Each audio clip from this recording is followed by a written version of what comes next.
हाय, मेरा नाम एन है और मैं 20 साल की हूँ। आपने शायद नोटिस किया होगा कि मैं काफी लंबी हूँ। क्या आप मेरी हाइट गेस कर सकते हैं? 5 फुट 9 इंच या 6 फुट या 6 फुट 2 इंच? गलत गलत गलत। मेरी हाइट 6 फुट 4 इंच है। जी हाँ, करीब 2 मीटर के आसपास। मुझे नहीं पता था कि मैं इतनी लंबी कैसे हो गई, क्योंकि मेरे पेरेंट्स तो मुझसे काफी छोटे थे। लेकिन फिर मुझे इसका सीक्रेट पता चला। क्या आप इसे जानना चाहेंगे? तो फिर मेरी स्टोरी देखिए और आपको सब समझ आ जाएगा। स्कूल में मैं अपने सारे क्लासमेट से ज्यादा लंबी थी, लेकिन इसकी वजह से मैंने कभी सेल्फ कॉन्शियस महसूस नहीं किया। मेरे पेरेंट्स ने हमेशा मुझे सपोर्ट किया और कहा कि मैं सबसे सुंदर और इंटेलिजेंट हूँ। वो मुझसे बहुत प्यार करते हैं। हाई स्कूल से निकलने के बाद मेरी लंबाई ऑलरेडी 6 फुट 2 इंच हो गई थी। इसकी वजह से मुझे काफी अटेंशन मिलती थी और भले ही मैं सारे लड़कों से ज्यादा लंबी थी, फिर भी वो सब मुझे डेट करना चाहते थे। लेकिन कोई मेरा दिल नहीं जीत पाया। मैं बस किसी ऐसे लड़के का इंतजार कर रही थी जो मुझसे प्यार करे और जिसे मैं प्यार करूं। और एक दिन वो लड़का मेरी जिंदगी में आ गया। मैं एक डेटिंग वेबसाइट पर अलग अलग लड़कों से चैट करती थी, लेकिन वो सब बोरिंग थे और हमारे बीच चीजें कभी चैट से ज्यादा आगे ही नहीं बढ़ी। लेकिन अचानक मुझे कोई स्पेशल मिला। उसका नाम टिमी था और मैं तुरंत उसकी तरफ अट्रैक्ट हो गई। हमने मैसेज पर बातें शुरू की और मुझे रियलाइज हुआ कि हमारे बीच बहुत कुछ कॉमन था। उससे बात करना आसान था और वो काफी इंटरेस्टिंग भी था। वो भी मुझे पसंद करता था। हमने अपनी फोटोज एक्सचेंज करने का फैसला किया, लेकिन मैंने उसके लिए वो तस्वीरें चुनी थी जिससे उसे पता न लगे कि मैं कितनी लंबी हूँ। मैं टिमी को सरप्राइज देना चाहती थी। उसने भी मुझे पिक्चर्स भेजी। उसमें वो एक पूल के पास खड़ा था और उसने एक स्केट पकड़ा हुआ था। मैंने देखा कि टिमी मुझसे छोटा था, लेकिन उसकी लंबाई कितनी थी। उसने प्रोफाइल में अपनी हाइट के बारे में कुछ नहीं लिखा था, तो मैंने खुद इसका पता लगाने का फैसला किया। इंटरनेट पर मुझे वैसा ही सेम स्केट मिला जो फोटो में टिमी ने पकड़ रखा था। मैंने उसकी लंबाई पता की और कैलकुलेट किया कि स्केट्स में वो कितना लंबा था। ये सब तो मैंने बस अपने फन के लिए किया, क्योंकि अगर मैं सचमुच में किसी में इंटरेस्टेड हूँ तो मुझे इस बात से फर्क नहीं पड़ता कि वो लड़का कितना लंबा है। स्केट की हेल्प से मुझे पता लगा कि टिमी मुझसे लगभग आधा मीटर छोटा था। मैंने सोचा कि कहीं इसकी वजह से वो मुझसे दूर ना हो जाए। कुछ दिनों बाद टिमी ने कहा कि हमें मिलना चाहिए। मैं इस बात को लेकर बहुत परेशान थी कि मुझे देखने के बाद उसका रिएक्शन कैसे होगा। मैंने हील्स नहीं पहनी ताकि मैं कहीं और लंबी ना लगूं। लेकिन मिलने के बाद मुझे रियलाइज हुआ कि मैं बेकार ही परेशान हो रही थी। टिमी मुझे बहुत प्यार से देख रहा था और मुझे फील हुआ कि वो मुझे पहले से भी ज्यादा चाहने लगा है। हमारी डेट अच्छी गई और हमने दूसरी डेट पर जाने का फैसला भी किया। हम एक दूसरे से और ज्यादा मिलने लगे और थोड़े टाइम बाद हम बॉयफ्रेंड और गर्लफ्रेंड बन गए। कुल मिलाकर टिमी ही वो इंसान था जो मुझे खुश रख सकता था। वो स्मार्ट, हैंडसम और सच कहूँ तो मेरा सोलमेट था। हाँ, वो मुझसे थोड़ा छोटा जरूर था, लेकिन इसने हमें कभी भी परफेक्ट कपल बनने से नहीं रोका। और टिमी को भी अपनी हाइट से कोई प्रॉब्लम नहीं थी।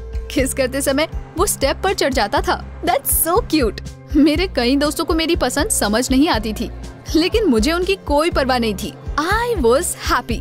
टिमी और मैं काफी लंबे वक्त से डेट कर रहे थे, इसलिए मुझे ऐसा लगा कि हम अपने रिश्ते को लेकर सीरियस है। तो मैंने उससे अपने पेरेंट्स से मिलाने का फैसला किया। डैड और मॉम भी मेरे बॉयफ्रेंड से मिलने के लिए बहुत एक्साइटेड हुए।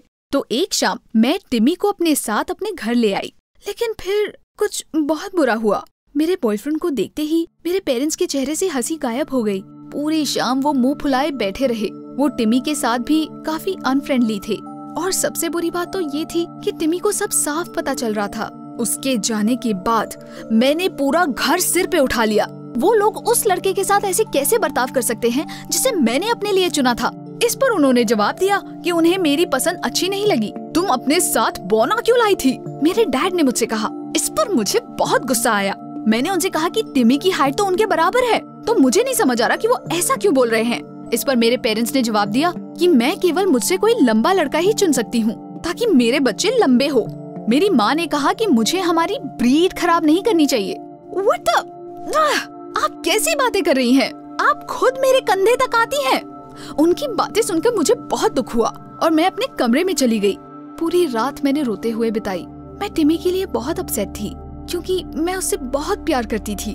अगर मेरे पेरेंट्स ने उसे एक्सेप्ट नहीं किया तो हम क्या करेंगे? और वो ब्रीड की क्या बात कर रहे थे? वो क्या चाहते हैं? क्या मैं उनके लिए कोई प्योर ब्रेड घोड़े जैसी हूँ? तो फिर मेरे पेरेंट्स मेरी तरह क्यों नहीं थे? आफ्टर ऑल कोई छोटी घोड़ी लंबे पैरों वाला घोड़ा कैसे पैदा कर सकती है? मेरे तो ग्रैंड पेरेंट्स भी छोटे थे। मैं किस पर गई हूँ? मैं अपने रिलेटिव्स की तस्वीरों वाला एक एल्बम देख रही थी। उसमें मुझे कोई ऐसा इंसान नहीं दिखा जिसकी लंबाई 5.5 फुट से ज्यादा हो। मैं इस फैमिली की हूँ भी या नहीं? सुबह सुबह मेरे दिमाग में एक क्रेजी सा आइडिया आया। मैं डीएनए टेस्ट करवाना चाहती थी ताकि पता लगा सकूं कि मेरे अंदर मेरी मॉम के जीन्स ज्यादा है या मेरे डैड के। ऑफ कोर्स ये काफी फनी आइडिया था, लेकिन मैं जानना चाहती थी। अगले दिन मैं टिमी से मिली और मैंने अपने पेरेंट्स की तरफ से उससे माफी मांगना शुरू कर दिया। टिमी ने कहा कि उसे इस बात से कोई फर्क नहीं पड़ता क्योंकि वो मुझसे प्यार करता है। मुझे ये जानकर बहुत अच्छा लगा कि वो मेरे पेरेंट्स के ओपिनियन के बजाय हमारे रिलेशनशिप को ज्यादा अहमियत देता है। हम एक क्लिनिक में गए ताकि मैं अपनी मॉम के बाल, डैड के नाखून और अपने सलाइवा पर डीएनए टेस्ट करा सकूं। हमें रिजल्ट्स के लिए वेट करना था, लेकिन मुझे इसकी फिक्र नहीं थी। उस दौरान टिमी और मैं पूल में स्विमिंग करते हुए, जिम जाते हुए या मेकआउट करते हुए एक साथ टाइम स्पेंड करते रहे। एक दिन मुझे क्लिनिक से कॉल आई। उन्होंने मुझे रिजल्ट्स लेने के लिए बुलाया। वो तैयार था। मुझे लगा ये थोड़ा स्ट्रेंज है। मैंने उनसे पूछा कि वो सीधा फोन पर टेस्ट रिजल्ट्स क्यों नहीं बता रहे, लेकिन उन्होंने मुझसे कहा कि इसके लिए मुझे खुद आना होगा। मुझे इसका रीजन नहीं पता था, लेकिन फिर भी मैं क्लिनिक पहुंच गई। एंड यू नो व्हाट, काश मैं वहां जाती ही नहीं। अनजान बने रहकर जिंदगी गुजारना कितना बेहतर होता, क्योंकि क्लिनिक में उन्होंने मुझसे कुछ ऐसा कहा जिससे मेरी पूरी दुनिया बदल गई। मेरे मॉम और डैड मेरे बर्थ पेरेंट्स नहीं थे।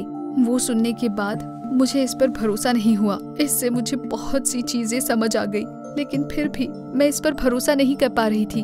आफ्टर ऑल पूरी जिंदगी मैं यही सोचती रही कि उनके साथ मेरा खून का रिश्ता है। शाम को मेरी उनसे फिर लड़ाई हुई। मैंने उनसे मेरे एडॉप्टेड होने की सच्चाई छुपाने का आरोप लगाया, लेकिन ये सुनकर मेरे मॉम और डैड दोनों हैरान रह गए और उन्होंने कहा कि ऐसा पॉसिबल ही नहीं है। मेरी मॉम को बिल्कुल अच्छे से याद है कि उन्होंने मुझे कैसे पैदा किया था और कैसे वो और डैड हॉस्पिटल से मुझे घर लेकर आए थे। मैं ये तो एक्सपेक्ट नहीं कर रही थी। तो क्या इसका मतलब मेरे पेरेंट्स को भी इस बात का अंदाजा नहीं था? तो फिर क्या हुआ था?